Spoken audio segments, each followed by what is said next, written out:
કરવા માટે 42 વરરાજા પહોંચ્યા, પણ પછી કલાકો સુધી રાહ જોયા બાદ એક પણ દુલ્હન ન આવી। આખરે એવું તો શું થયું કે બધા જ વરરાજાઓને સમજાઈ ગયું કે તેમની સાથે લાખો રૂપિયાની ઠગાઈ થઈ ગઈ છે।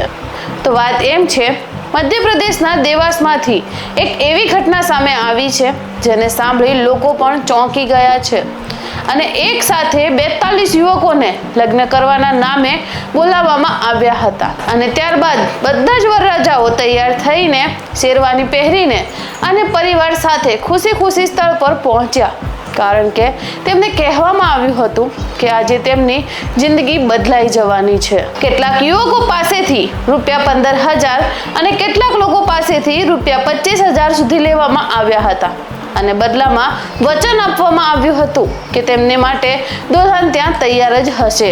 અને એટલું જ નહીં, ઘણા ખરા યુવકોને તો દુલ્હનના ફોટા પણ મોકલવામાં આવ્યા હતા જેથી તેમને શંકા ન થાય। પણ પછી નક્કી કરાયેલા દિવસે બધા જ લોકોને દેવાસના મંદિર પાસે બોલાવવામાં આવ્યા। શરૂઆતમાં બધું જ સામાન્ય લાગી રહ્યું હતું, પણ જેમ જેમ સમય પસાર થઈ રહ્યો હતો તેમ તેમ દુલ્હન તો શું, કોઈ પણ યુવતી ત્યાં પહોંચી જ નહોતી।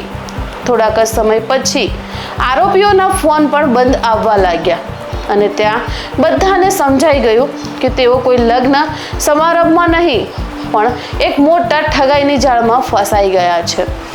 રિપોર્ટ મુજબ આ આખી ગેંગ સામૂહિક લગ્નના નામે યુવકોને નિશાન બનાવી રહી હતી।